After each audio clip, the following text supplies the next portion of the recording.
Willkommen. Viele Menschen, die sich mit innerer Entwicklung beschäftigen, sind warmherzig. Sie hören hin, sie versuchen zu verstehen, sie wollen niemandem zur Last fallen. Und das ist eine schöne Qualität.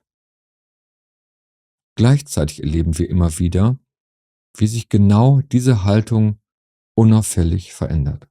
Aus Güte wird Anpassung, aus Mitgefühl wird ein ständiges Zurücknehmen der eigenen Wahrheit. Und irgendwann merkst du, dass du zwar freundlich durch den Tag gehst, dich innerlich aber immer leerer fühlst. Kennst du das vielleicht? Das passiert nicht, weil jemand zu gut ist. Es geschieht, weil frühe Erfahrungen im Inneren gelehrt haben, dass Beziehung Sicherheit bedeutet. Viele von uns haben als Kind gemerkt, dass Harmonie wichtig ist.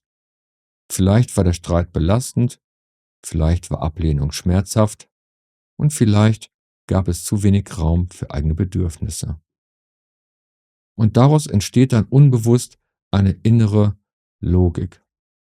Wenn ich angenehm bleibe, bleibe ich mit allem und allen verbunden. Und diese Bewegung und Bewertung wirkt später dann auch weiter, selbst wenn wir längst erwachsen sind und spirituelle Begriffe kennenlernen.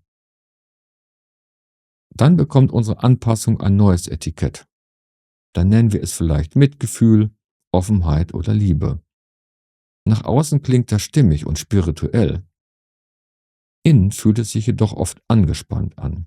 Der Körper bleibt immer wachsam, die eigenen Grenzen verschwinden und ein leiser Druck entsteht, es allen recht zu machen. Viele von uns merken das erst spät. Oft erst dann, wenn Erschöpfung, Gereiztheit oder Rückzug auftauchen.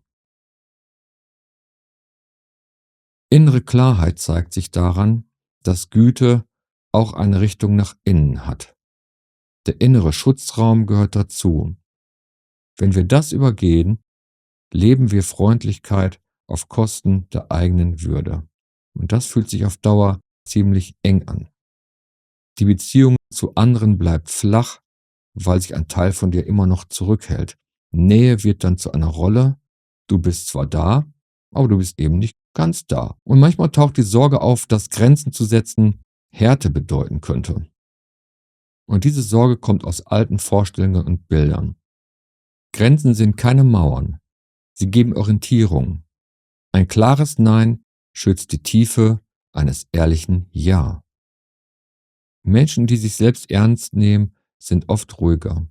Ihre Freundlichkeit hat Substanz, weil sie nicht aus Angst vor Ablehnung entsteht.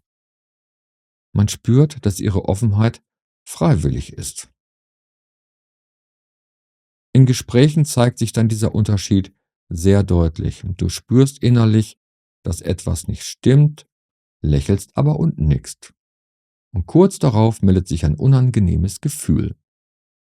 Denn dein Körper weiß genau, dass deine Wahrheit keinen Raum bekommen hat.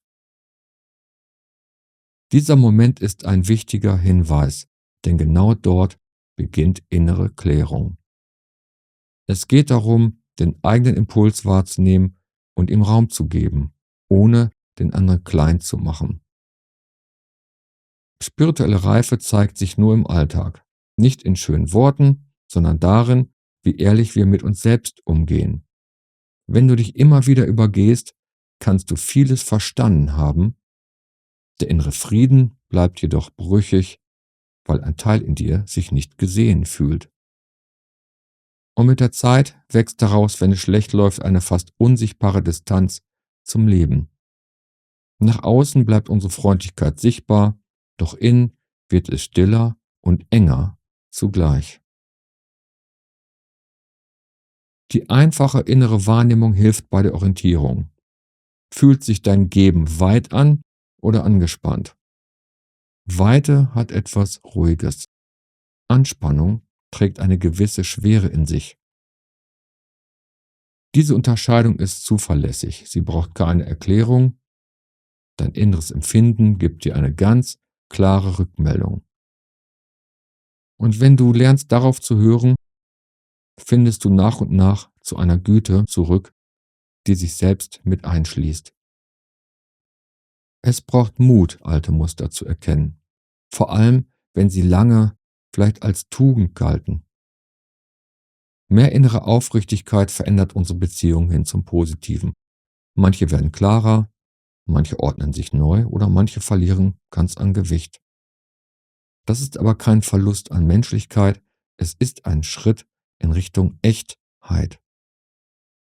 Menschen reagieren auf mehr Klarheit oft mit mehr Respekt, auch wenn sie sich im ersten Moment vielleicht neu orientieren müssen oder es zunächst sogar etwas Knatsch gibt. Am Ende geht es um ein stilles Einverständnis mit dir selbst. Du darfst freundlich sein und zugleich wahrhaftig. Du darfst offen sein und zugleich geschützt. Diese beiden Qualitäten halten sich gegenseitig. Sie sind keine Gegensätze. Wenn sie zusammenkommen, entsteht ein innerer Frieden, der nicht aus Anpassung lebt. Dann fühlt sich Güte wieder leicht und natürlich an. Und vielleicht ist das genau der Wendepunkt. Unsere Freundlichkeit entsteht dann aus einer inneren Weite, die beständig bleibt. Unser Menschsein wird stiller, echter und klarer. Du veränderst dich nicht mehr durch Anstrengung, du erlaubst dir ganz einfach, ganz hier zu sein. Danke fürs Hinhören.